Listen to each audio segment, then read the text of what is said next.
Reporter exclusive. ബീഹാറിൽ തെരഞ്ഞെടുപ്പ് അട്ടിമറിയെന്ന് CPML. തെരഞ്ഞെടുപ്പ് ഫലം അസ്വാഭാവികമാണെന്നും ഫലം യാഥാർത്ഥ്യവുമായി യോജിക്കുന്നില്ലെന്നും CPML general secretary Dipankar Bhattacharya റിപ്പോർട്ടറിനോട് പറഞ്ഞു.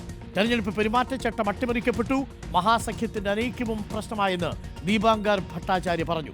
ഇന്നലെ ദീപാങ്കർ ഭട്ടാചാര്യ തെരഞ്ഞെടുപ്പിന്റെ ഫലം വരുന്ന വേളയിൽ SIR-മായി ബന്ധപ്പെട്ടുകൊണ്ടൊരു പോസ്റ്റ് ഇട്ടിരുന്നു. SIR-ൽ ഉള്ളതിലും അധികം വോട്ടുകൾ എങ്ങനെ വന്നു എന്നതാണ് ദീപാങ്കർ ഭട്ടാചാര്യ CPML പ്രതിനിധി ചോദിച്ചത്. നമുക്ക് കേൾക്കാം ദീപാങ്കർ ഭട്ടാചാര്യ റിപ്പോർട്ടറിനോട് സംസാരിച്ചപ്പോൾ. वो तो बिल्कुल मान लीजिए एक तरह से जो हुआ है वोटर एडिशन और डिलीशन वो तो सस्पेक्ट है. ऑर्गेनाइज्ड फॉल्स वोटिंग वो भी हुआ है बिहार में. जिस तरह से मनी ट्रांसफ़र हुआ है 30,000 crore rupees among 3 crore people, unprecedented, कभी नहीं होता था. इसके बाद तो कोई मॉडल कोड ऑफ कंडक्ट का मतलब ही नहीं. चुनाव चल रहा है, इधर पैसे बिल्कुल बिल्कुल ये इंस्टीट्यूशनल ब्राइबरी है, इलेक्ट्रल ब्राइबरी है. The people of Bihar they are very very shocked. This is an unnatural thing.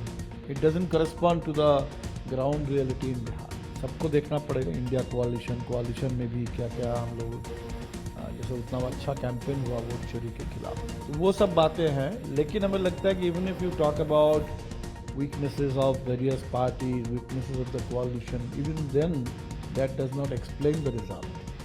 The result is such, that's why I use the word unnatural. It's not something that you can expect. അതേസമയം ബീഹാറിൽ സർക്കാർ രൂപീകരണ ചർച്ചകൾ ആരംഭിച്ചിട്ടുണ്ട്. നിതീഷ് കുമാർ തന്നെ മുഖ്യമന്ത്രിയാകും. ആദിൽ പാലോടുണ്ട് കൂടുതൽ വിവരങ്ങളുമായി. Adil Palode, good morning once again. നമ്മളോട് ദീപാങ്കർ ഭട്ടാചാര്യ സംസാരിച്ചപ്പോൾ ഇന്നലെ അദ്ദേഹം പോസ്റ്റിൽ ഷെയർ ചെയ്ത കാര്യങ്ങൾ കൂടി പറയുന്നുണ്ട്. വലിയൊരു അട്ടിമറി CPML പ്രതീക്ഷിക്കുന്നുണ്ട്. കഴിഞ്ഞ തവണ നല്ല പ്രകടനം CPML നടത്തിയിരുന്നു.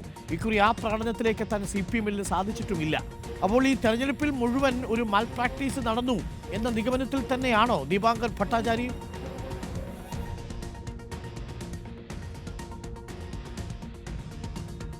അതിൽ കേൾക്കാമെങ്കിൽ തെരഞ്ഞെടുപ്പിൽ മൊത്തം ഒരു റിഗിംഗ് നടന്നിട്ടുണ്ട് എന്നുള്ള നിഗമനത്തിലാണോ?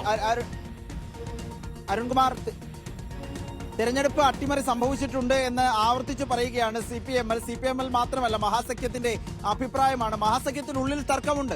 മഹാസഖ്യത്തിനുള്ളിൽ 11 മണ്ഡലങ്ങളിൽ ഏറ്റുമുട്ടിയിട്ടുണ്ട് പരസ്പരം. പക്ഷേ അതുകൊണ്ട് ഇത്രയും വലിയൊരു മാർജിനിൽ BJP ജയിക്കുമെന്ന് കരുതാനാകുമോ? ആ ഒരു ചെറിയ ബുദ്ധിയിൽ അതങ്ങനെ ആലോചിക്കാൻ കഴിയുന്നുണ്ടോ എന്നാണ് CPML നേതാവ് ദേശീയ general secretary Dipankar Bhattacharya reporter TVയോട് ചോദിക്കുന്നത്. തെരഞ്ഞെടുപ്പും ജനാധിപത്യവും അട്ടിമറിക്കാനാണ് BJP ശ്രമിക്കുന്നത്. അതിന് ഒരു ഉപാധിയായി തെരഞ്ഞെടുപ്പ് കമ്മീഷനെ ഉപയോഗിക്കുകയാണ്. SIR നടപ്പാക്കി അന്തിമ വോട്ടർ പട്ടിക പ്രസിദ്ധീകരിച്ച ശേഷം പിന്നീട് വോട്ടെടുപ്പിന് മുൻപ് 3.5 ലക്ഷം വോട്ടർമാരെ കുത്തി നിറയ്ക്കാൻ ശ്രമം നടന്നു. അങ്ങനെ ചെയ്തത് എന്തിനു വേണ്ടിയാണ്? അത് തെരഞ്ഞെടുപ്പ് അട്ടിമറിക്കാൻ വേണ്ടിയാണ് ബീഹാറിൽ അത് ചെയ്തത് എന്ന് ആവർത്തിച്ച് പറയുകയാണ് CPM. ബീഹാറിലേത് അസ്വാഭാവികമായൊരു തെരഞ്ഞെടുപ്പ് ഫലമാണ്. ഫലം സാധാരണഗതിയിൽ ഒരു ഗ്രൗണ്ട് റിയാലിറ്റിയുമായി യോജിച്ചു വരുന്നതേയില്ല എന്ന് CPML പറയുന്നു. മഹാസഖ്യത്തിന് അനൈക്യമുണ്ടായിട്ടുണ്ട്. പക്ഷേ അതുകൊണ്ട് ഇത്രയും വലിയൊരു വിജയത്തെ വ്യാഖ്യാനിക്കാൻ കഴിയില്ല എന്നുള്ളതാണ്. രാജ്യത്തിന്റെ ഭാവിയെ ബാധിക്കുന്ന പ്രശ്നമാണ്. ഒരു പാർട്ടിയെയോ പ്രതിപക്ഷ പാർട്ടിയെയോ മഹാസഖ്യത്തെയോ മാത്രം ബാധിക്കുന്ന പ്രശ്നമല്ല, മറിച്ച് രാജ്യത്തിന്റെ ഭാവിയെ തന്നെ ബാധിക്കുന്ന പ്രശ്നമാണ്. ഒരു രാജ്യം ഒരു പാർട്ടി എന്ന നിലയിലേക്ക് കാര്യങ്ങൾ പോകുന്നു.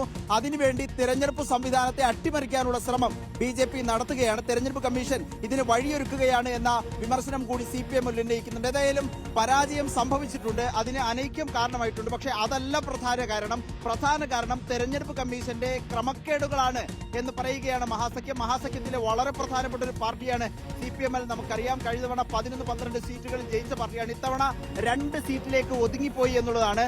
അത്രയ്ക്കും പ്രശ്നമുണ്ടായി മഹാസഖ്യത്തിന്റെ പല പാർട്ടികൾക്കും. CPML-നൊക്കെ വലിയ സ്വാധീനമുണ്ട് ചില മേഖലകളിൽ. പക്ഷേ ആ സ്വാധീന മേഖലയിൽ പോലും പരാജയപ്പെടുന്നതായിരുന്നു കാഴ്ച. ഏതായാലും ഇങ്ങനെ ആരോപണങ്ങൾ വരുന്നു. പക്ഷേ NDA ആകട്ടെ അവർ സർക്കാർ രൂപീകരണത്തിന്റെ ചർച്ചകളിലേക്ക് കടന്നിരിക്കുന്നു. ഇന്ന് ചിരാഗ് പസ്വാനും നിതീഷ് കുമാറും തമ്മിൽ കൂടിക്കാഴ്ച നടന്നേക്കുമെന്നുള്ളതാണ്. ചിരാഗ് പസ്വാൻ ഒരു മുഖ്യമന്ത്രി സ്ഥാനം ചോദിച്ചിട്ടുണ്ട്. അങ്ങനെയെങ്കിൽ 3 മുഖ്യമന്ത്രിമാർ ബീഹാർ അടുത്ത ക്യാബിനറ്റിൽ ഉണ്ടാകുമെന്നാണ് പ്രതീക്ഷിക്കുന്നത്. നിതീഷ് കുമാറിന്റെ മന്ത്രിസഭയിൽ കൂടുതൽ പിടിമുറുക്കാൻ കൂടിയാണ് BJP-യുടെ തീരുമാനം. Arun, thank you. ഇപ്പോൾ ആദിൽ പാലോടാണ് ദീപാങ്കർ ഭട്ടാചാര്യയുടെ പ്രതികരണം തേടിയത്. ദീപാങ്കർ ഭട്ടാചാര്യ CPM-ൽ കഴിഞ്ഞ നല്ല പ്രകടനം കാഴ്ചവെച്ചു. ദീപാങ്കർ ഭട്ടാചാര്യ പറഞ്ഞത് ഈ തെരഞ്ഞെടുപ്പ് മൊത്തം അട്ടിമറിക്കപ്പെട്ടിരിക്കുന്നു എന്നുള്ള ഒരു സാധ്യതയിലേക്കാണ്. കൂടുതൽ പരിശോധനകൾ വേണ്ടിവരും എന്നുള്ളതാണ്.